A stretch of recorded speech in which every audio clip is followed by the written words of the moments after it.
Seeing is believing. I just had to share one example of many of the criminal lies that's told on my name on a daily basis.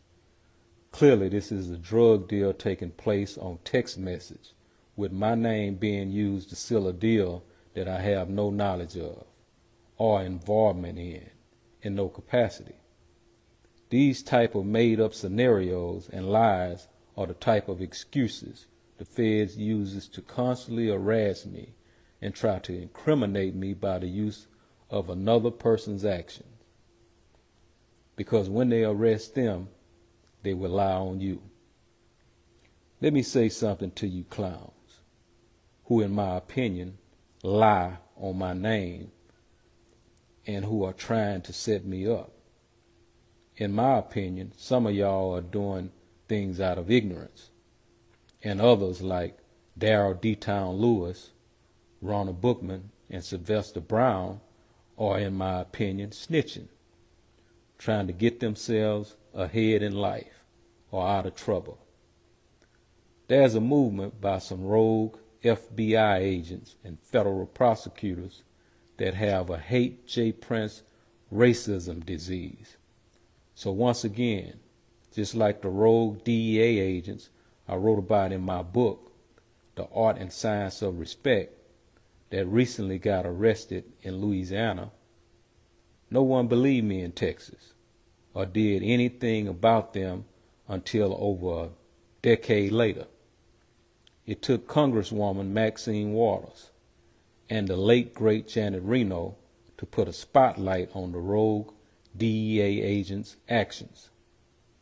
These fearless women were criticized by politicians because they recognized the injustice being done and intervened before anyone else was smart enough to even realize they were dealing with crooked agents. To this day, no one wants to accredit these women for their forward movement, but I do, because their involvement possibly saved my life.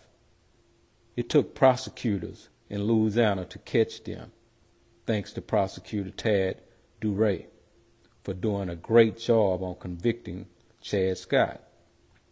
He ruined a lot of people's lives in Texas, along with his partner in crime, Jack Schumacher, who killed so many people that he admittedly lost count when he was asked under oath how many had he killed.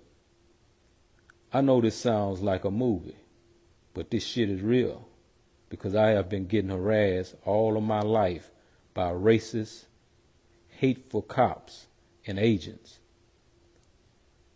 I've had drugs planted on me on 2 different occasions by dirty cops and had to beat those cases in court. I've had crooked hitmen, DEA agents I believe were assigned to me to take my freedom and my life. I've been extensively audited and harassed by the IRS on several occasions with no penalties. And now it's the FBI falling in line with those dirty criminal tactics. So to all who have ears, hear this. I don't knock no man's hustle, but don't put my name in none of that law-breaking shit. I have enough problems on my own. If you look past the color of my skin, I'm what you call a law-abiding citizen. Yet, I pay millions in taxes for them to treat me like shit. Stay tuned.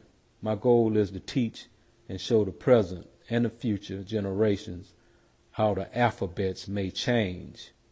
DEA, FBI, HPD, IRS, but their goals and tricks stay the same, to ultimately destroy us. It's me today and you tomorrow. To be continued.